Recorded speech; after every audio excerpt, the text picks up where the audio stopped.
Ils sont venus de tous les syndicats des mototaximens dans le Vouri pour manifester leur soutien aux institutions et dire non à l'appel à la marche insurrectionnelle programmée pour le 22 septembre prochain.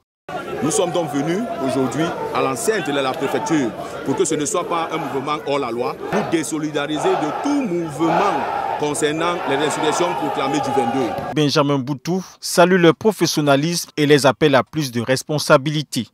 Responsabilité pourquoi? Parce que, vous avez déjà, certains obtenu leur permis de conduire. Vous avez déjà assuré vos motos. Et plus encore, avec l'événement qu'il y a eu à Makepe, ça veut dire que vous aurez une maison. Voilà comment est-ce qu'on embrouille les Camerounais depuis des années. Vous voyez, le préfet du Vouri vient et il promet les maisons aux gars. Le gars dit, avec ce qu'il y a eu à Makepe, vous aurez des maisons. Et les gars disent, aïe. Honnêtement, le gars promet les maisons. Il va donner les maisons à qui et laisser qui. En lieu et place d'une grève plus ou moins attendue ce 22 février à Douala, les mototaximens de la ville se sont plutôt mobilisés devant les services du gouverneur pour dire non à toute forme de manifestation pouvant perturber le quotidien des Camerounais en général et des Doualais en particulier. Personne n'utilisera la rue désormais pour vouloir déstabiliser le Cameroun parce qu'il nous trouvera en chemin. Ce sont également des remerciements adressés au président de la République et un bâton de commandement comme cadeau offert au chef de l'État par les mototaximens de Douala. Que ceux qui veulent utiliser la rue pour déstabiliser le Cameroun comprennent qu'aujourd'hui la rue s'est levée et est venue remettre le bâton du commandement au président de la République comme étant ici le guide et le leader de la rue. Et nous savons que notre père est à l'écoute. C'est pour ça que nous avons soumis ce type d'alliance auprès du chef de l'État. Que le chef de l'État, comme il a toujours fait pour les autres, qu'aujourd'hui le chef de l'État puisse accepter la main tendue des mototaxis. Ils ont dit merci à la plus haute hiérarchie. Ça veut dire quoi? Même si le problème n'a pas été totalement résolu, avec le merci adressé à la plus haute hiérarchie, ceux qui sont en bas seront contraints de faire ce que les chefs de l'État leur demandent. La forte mobilisation devant les services du gouverneur de la région du littoral ce matin vient consolider l'attachement des mototaximens aux idéaux de la nation, a martelé la foule du jour. Après avoir dit merci au chef de l'État, à la plus haute hiérarchie, voici ce qui est arrivé au Bentikiner juste quelques semaines plus tard. Regardez. Bon, nous maintenant les Benséens, quand nous maintenant on nous arrête maintenant, nous qui avons les choisis, c'est parce que on nous arrête, c'est parce que quand tu arrêtes et que tu as le choisi, même si tu as oublié le ticket à la maison, on va te demander, on va arrêter ta moto et tu vas aller payer Benséens. Franchement, nous sommes déçus. Surtout de nos présidents qui se disent syndicats. Parce que franchement, vraiment, nous ne connaissons pas là où viennent ces gens-là. Certains mototaximens se dressent contre les mesures et font tomber les chasubles. Ils passent le mot d'ordre de force aux autres collègues. On veut libérer les motos, on ne veut plus les choisibles. Les forces de maintien de l'ordre dispersent les manifestants à coups de gaz lacrymogène et d'eau. Nous, on a une famille à la maison, on essaie de trouver nos biens. C'est pas qu'on commence à nous menacer pour la vie. Non, on est. Tout ça, moto, c'est pas parce que c'est notre métier. C'est parce qu'on a échoué. En fait, on a échoué. C'est dans cet enclos qu'a été déportée la cinquantaine de motos dans la matinée. Téméraires, plusieurs conducteurs ont décidé de s'y rendre dans l'optique de récupérer ce qui leur permet de nourrir leur famille à la maison, disent-ils. Seulement, il n'y a pas moyen. Le périmètre est aussi quadrillé par les forces de maintien de l'ordre. Certains de ces chauffeurs d'engins à 2 roues qui ont refusé de s'exprimer devant notre caméra disent être confus face à la sauvagerie d'enfants morts et ces hommes aux chasubles rouges. En image, ils molestent sous le regard complice des forces de l'ordre, les taximans, avant de les exproprier de leurs engins. Lesquels engins, pour la plupart, sont discrets pour des destinations inconnues. Tous les motos de nos collègues doivent sortir aujourd'hui. Et les choisis, il n'y a plus jamais dehors. Plus jamais. Jusqu'à nouvel ordre. Enlever ça, il n'y a plus qu'à enlever. Il n'y a plus choisi dehors. Submergés par le gros plan de cris de ces citoyens et ne pouvant plus contenir les débordements, les forces de maintien de l'ordre, notamment la gendarmerie et la police, décident d'ouvrir des gaz lacrymogènes et des tirs de plomb pour disperser les foules. Quelques secondes plus tard, les camions Mamiwata communément appelés se meuvent aussi à leur tour. Ils aspergent, ça et là, même aux passants. C'est la débandade totale.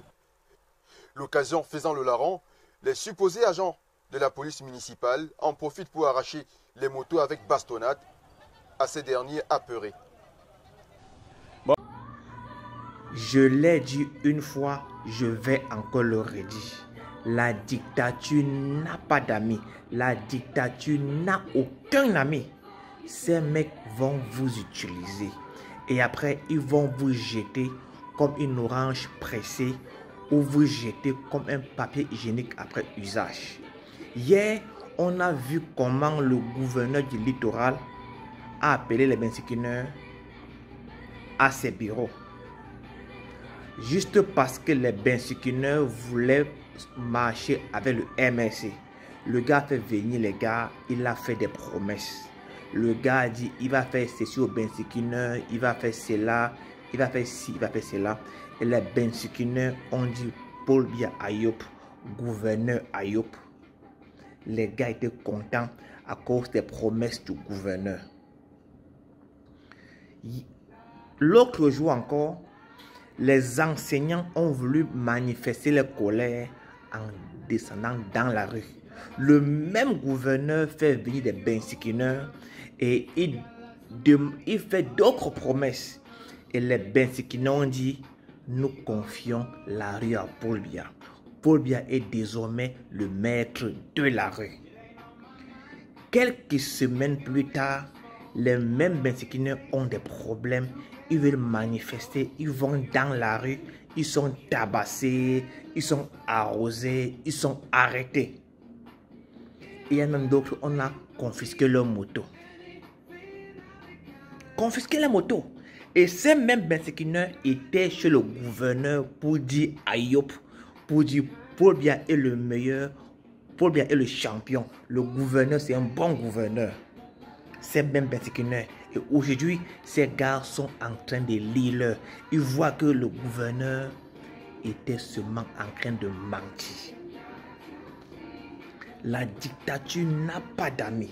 La dictature n'a aucun ami. Quand je dis toujours que ces mecs ne vous aiment pas, vous croyez que je suis en train de blaguer. Ces gars du régime n'aiment pas les Camerounais. Ils n'aiment pas les Camerounais. Quand je vois comment les Sardinards sont en train de se réjouir, par exemple, de la mort de Rodrigue, je ris seulement. Demain, vous serez dans les mêmes conditions parce que ce régime ne vous aime pas. Ces gars ne vous aiment pas. Ils ne vous aiment pas. Les gars sont seulement là pour leur propre intérêt. Pour leur propre intérêt. Pour leur propre intérêt. Et demain, quand ils vont vous jeter comme une orange sucée, vous allez lire leur. Moquez-vous bien des gars du MRC qui sont en prison. Demain, on va aussi vous mettre en prison parce que le régime ne blague pas. Ces mecs n'ont pas d'amis. Ces mecs n'ont pas d'amis. Un proverbe dit, quand tu danses avec le diable ne change pas, il te change. Passez une bonne journée. Écoutez, et je vous éduque. Regardez comment ça monte. C'est qui montre que je ne suis pas n'importe qui. Je vous redis, moi, je suis biaïs. Et je le défends. Si vous vous êtes trompé que je pouvais laisser Biya et venir chez vous, non, je venais savoir certaines choses. Je serai avec lui jusqu'à l'éternité. Ah! Monsieur Biya, c'est toi-même, hein? Ton amour, hein? Ta patience, hein? Ta miséricorde, hein? Ta compassion, hein? Dépasse, je vais dire pour Dieu vivant. Il faut que le Cameroun change. Le Cameroun, c'est pour nous, nous autres. On ne peut pas faire de la justice un lieu de politique. On ne peut pas faire de la justice un lieu pour protéger ses intérêts. Je suis amputé des deux pieds, c'est pas ça le problème. Et je ne veux pas qu'on fasse pitié de moi, mais que mes droits soient respectés. J'ai été torturé, pendant 3 semaines gardé à vue. sans soin, sans que ma famille me rende visite. Après, me présenter au tribunal militaire.